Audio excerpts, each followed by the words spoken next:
ہمارا سب سے بڑا مسئلہ یہی ہے کہ ہم دوسروں کو ڈھونڈنے کے چکر میں خود کو کھو دیتے ہیں۔ ہم دوسروں کو جوڑتے جوڑتے خود کو ہی توڑ دیتے ہیں۔ ہم سوچتے ہیں کہ محبت عزت نفس کی قربانی کا نام ہے۔ ہم سوچتے ہیں کہ رشتوں کو زبردستی پکڑے رکھنے سے وہ مضبوط ہو جاتے ہیں، اور پھر ہم ان رشتوں کو تب تک تھامے رکھتے ہیں جب تک ہمارے ہاتھ لہو لہان نہیں ہو جاتے۔ ہم یہ کیوں نہیں سمجھتے کہ ہمیں مکمل ہونے کے لیے کسی سہارے کی نہیں بلکہ خود کی ضرورت ہے۔ ہمارا سکون ہم میں ہی چھپا ہے۔ کسی کو قید کر لینے سے وہ ہمارا نہیں ہو سکتا۔ عزت نفس قربان کرنے سے محبت نہیں ملا کرتی۔ جس نے آپ کو قبول کرنا ہوتا ہے وہ آپ کو تمام عیبوں کے ساتھ قبول کرتا ہے، اور جس نے نہیں کرنا ہوتا وہ آپ کو آپ کی لاکھ خوبیوں کے بعد بھی ٹھکرا دیتا ہے۔ تو پھر کسی کا بھی انتظار کیوں کرنا؟ گزرے وقتوں کو بھلا کر آگے بڑھو، خود سے محبت کرنا سیکھو، خود کی قدر کرنا سیکھو۔ ہر کھوئی ہوئی چیز واپس مل جاتی ہے، مگر خود کو کھو کر پانا بہت مشکل امر ہے۔ تو کوشش کرو کہ جو دوسروں کو دیتے ہو خود بھی اس سے محروم نہ رہو۔ کسی اور سے پہلے تمہارا تم پر حق ہے، اور یہ حق کسی اور کو کبھی مت دو۔ روشنی بکھیرتے بکھیرتے اتنے خالی نہ ہو جانا کہ پھر باقی صرف اندھیرا رہ جائے۔ خود کے لیے لڑو، تم جیسے بھی ہو مکمل ہو، خود کے لیے کافی ہو۔ خود کو پہچانو تاکہ تمہیں تمہاری پہچان مل سکے، کیونکہ تمہارے علاوہ تمہیں کوئی جان نہیں سکتا۔ گرنے سے مت ڈرو، یہ پنکھ تمہارے ہیں تو پھر جہاں تک چاہتے ہو اڑ چلو۔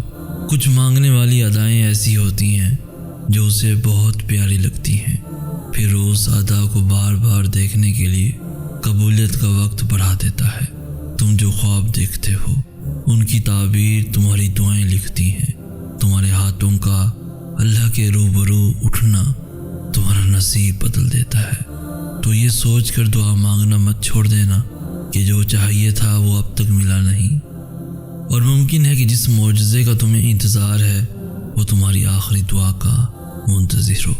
اگر وہ اس چیز کا خیال تمہارے ذہن سے نہیں نکال رہا جو تم چاہتے ہو، تو جان لو کہ دعا قبول ہو چکی ہے۔ یہ ذرا سی دیری تو بس ملاقات کا بہانہ ہے۔ تو پھر ان راستوں پر مت گھبراؤ جو تمہاری چاہت کے مطابق نہیں ہیں، بلکہ ان منزلوں کا انتظار کرو جن تک یہ راستے تمہیں لے جا رہے ہیں، جو تمہاری رضا کے عین مطابق ہیں۔ اللہ صرف تمہارے راستوں کو موڑتا ہے، تمہاری دعاؤں کو نہیں۔ وہ تمہیں اپنے طریقے سے تمہاری من پسند منزل تک لاتا ہے، جہاں تمہارے سوچے ہوئے تمام ذریعے ناکام ہو جاتے ہیں۔ وہاں پھر اللہ کے منتخب کردہ ذریعے تمہارے لیے معجزہ بنتے ہیں۔ تم اپنے فیصلوں کے بعد آنے والے طوفان کو بھانپ نہیں سکتے، اس لیے وہ تمہارے منصوبوں کو توڑ دیتا ہے تاکہ وہ تمہیں توڑ نہ سکیں۔ اور یاد رکھو، وہ بڑے بڑے دعووں سے نہیں، یقین اور قربانیوں سے ملتا ہے۔ وہ کسی چیز پر بازید ہو جانے سے نہیں، ٹوٹ جانے سے ملتا ہے۔ وہ تمہیں تم سے گزار کر ہی خود تک لاتا ہے، اور جب تم اس تک پہنچ جاتے ہو تو وہ تمہارے لیے انہی دعاؤں کو وسیلہ بنا دیتا ہے جن کی قبولیت کا تمہیں گمان بھی نہیں ہوتا۔ وہ جسے چن لیتا ہے اسے پاک کر دیتا ہے۔ کس چیز سے پاک؟ کبھی سوچا ہے؟ وہ پاک کر دیتا ہے اپنے سوا ہر اس شے سے جو تمہارے اور اس کے درمیان حائل ہو۔ وہ یوں تمہاری دعاؤں کو ہر اس رکاوٹ سے پاک کر دیتا ہے جو کن کا راستہ روکے کھڑی ہوتی ہے۔ اور پھر وہ ہوتا ہے جو نہ کسی نے سنا ہوگا اور نہ کسی نے دیکھا ہوگا۔ وہ تمہیں تمہاری چاہت کا پتہ تب دیتا ہے جب تم اس کی چاہت تک پہنچ جاتے ہو۔ وہ تم پر تمہاری چاہت کے دروازے اس لیے بند کر دیتا ہے تاکہ ان بند دروازوں کی بے بسی تمہیں اس کے دروازے تک کھینچ لائے۔ اللہ تم تک تمہاری طلب تب لاتا ہے جب تم اس کی طلب کے علاوہ ہر طلب سے لا طلب ہو جاتے ہو، اور اس کی چاہت بس اتنی سی ہے کہ تم اسے ترجیح اول کر لو۔ پھر جو اسے اول پہ رکھ دیتا ہے اسے وہ عروج، زوال، آزمائش، آسائش سب سے بے نیاز کر دیتا ہے۔ تم اس پروردگار سے مانگو جس کے سامنے دو جہاں جھکتے ہیں۔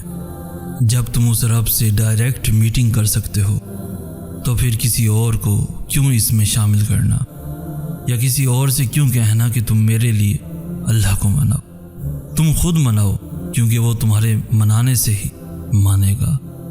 اور اگر اللہ یہ چاہتا کہ تم اس کے بندوں سے مانگو یا اس کے بندوں کے ذریعے مانگو تو اللہ قرآن میں کبھی یہ نہیں فرماتا کہ تم اللہ کے سوا کسی کو نہ پکارو، کیونکہ کوئی بھی نہ تمہیں نفع دے سکتا ہے اور نہ ہی نقصان پہنچا سکتا ہے۔ لیکن پھر بھی اگر تم نے ایسا کیا تو تم ظالموں میں سے ہو، اور مدد تو صرف اللہ ہی کی طرف سے ہوتی ہے۔ اور یاد رکھو، چیزیں ہمیں دیکھنے سے مشکل لگتی ہیں کیونکہ ہم انہیں اپنی طاقت کے لحاظ سے دیکھتے ہیں، اس لیے اکثر جلدی مایوس ہو جاتے ہیں اور ہمت ہار بیٹھتے ہیں، کیونکہ ہم انہیں اللہ کی نظر سے اور اس کی طاقت سے نہیں دیکھتے۔ ہم جلد باز ہیں، اس لیے فوراً شروعات سے ہی اختتام کا نتیجہ نکال لیتے ہیں، حالانکہ اللہ تو اختتام کے بعد بھی کہانی بدل سکتا ہے۔ اللہ تو جہاں سے اور جب چاہے کہانی کا رخ کسی بھی سمت کو موڑ سکتا ہے۔ بس یہی تو یقین ہوتا ہے، اور یہی تو یقین رکھنا ہوتا ہے جب کچھ بھی ہماری مرضی کے مطابق نہ ہو، کیونکہ وہ پھر بھی اللہ کی مرضی کے مطابق ہو رہا ہوتا ہے اور ہمیں ہماری مرضی کی طرف ہی لے جا رہا ہوتا ہے۔ تو پھر یہ بھول جاؤ کہ تم سے کیا ہو سکتا ہے، اور یہ سوچو کہ تمہارے اللہ سے کیا نہیں ہو سکتا۔ تم اپنی طاقت کو دیکھ کر نہیں مانگو، بلکہ تم اپنے اللہ کی طاقت کو دیکھ کر مانگو، اور یہ یقین رکھ کر مانگو کہ اس کا ایک کن کائنات کی ہر رکاوٹ پر بھاری ہے۔ اس کا ایک کن اپنے اندر دو جہانوں کی طاقتوں کو سمیٹے ہوئے ہے۔ اس کے لیے کچھ بھی ناممکن نہیں، کچھ بھی نہیں۔ کبھی کبھار یوں ہی دل بے چین ہونے لگتا ہے، اور پتہ ہے ایسا کیوں ہوتا ہے؟ جیسے آپ کے جسم کو بھوک لگتی ہے ویسے ہی آپ کی روح کو بھی بھوک لگتی ہے۔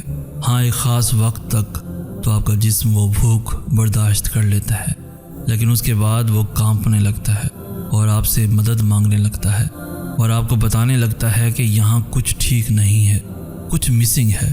اسی طرح روح بھی ایک خاص وقت تک اللہ سے جدائی برداشت کر سکتی ہے، اور اس وقت کے بعد وہ آپ کو تنگ کرنے لگتی ہے، بے چین ہو کر، پریشان ہو کر، اداس ہو کر۔ یوں آپ کی روح آپ کو بتا رہی ہوتی ہے کہ اللہ کی ضرورت ہے، کہ اب اللہ کی ضرورت ہے، بہت ضرورت ہے۔ اور جب ایسا ہو تو فوراً اللہ کی طرف واپس لوٹ جانا چاہیے، کیونکہ جیسے آپ جب اپنے جسم کو روٹی نہیں دیتے تو وہ مر جاتا ہے، ایسے ہی جب آپ اپنی روح کو اللہ تک نہیں لے جاتے تو آپ اندر سے ختم ہو جاتے ہیں، کھوکھلے ہو جاتے ہیں۔ اور وہ دل بھی بھلا دل ہے جس میں اللہ نہ ہو، وہ زندگی بھی کوئی زندگی ہے جو اللہ سے بچھڑ کر گزاری ہو۔ دعائیں تو اللہ کو سب سے پیاری ہوتی ہیں، اور ٹوٹتی پھوٹتی دعائیں جن کو جوڑنے کے لیے ہمیں الفاظ ہی نہیں ملتے، جنہیں ترتیب دینے کے لیے ہمارے پاس ہنر ہی نہیں ہوتا، وہ دعائیں اللہ کی سب سے لاڈلی دعائیں ہوتی ہیں، کیونکہ وہ جانتا ہے کہ اپنے درد کے کس مقام پہ پہنچ کر وہ مانگی ہیں، اور کتنی طرف سے مانگی ہیں کہ زبان بھی انہیں بیان کرنے سے قاصر ہو گئی ہے۔ اللہ کو اپنے بندے پہ بڑا پیار آتا ہے جب اس کا بندہ آدھی ادھوری دعائیں کر کے کہتا ہے کہ اب کیا کہوں، کیسے کہوں، تو سب جانتا ہے، میری خاموشی سمجھ لے۔ یعنی آپ نے یہ مان لیا ہے کہ وہ جانتا ہے اور وہ جان لے گا، تو پھر اللہ بھی کہتا ہے کہ لو پھر جان گیا میں، سن لیا میں نے، اور اب تیار ہو جاؤ کہ میں عطا کرنے والا ہوں۔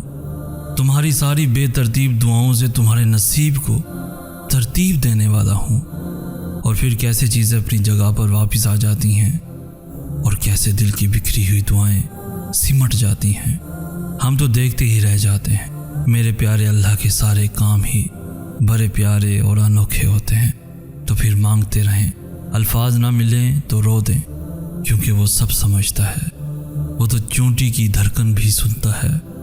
ہمیں تو پھر اس نے اشرف المخلوقات کا درجہ دیا ہے، ہم سے تو پھر اس نے سب سے زیادہ محبت کی ہے۔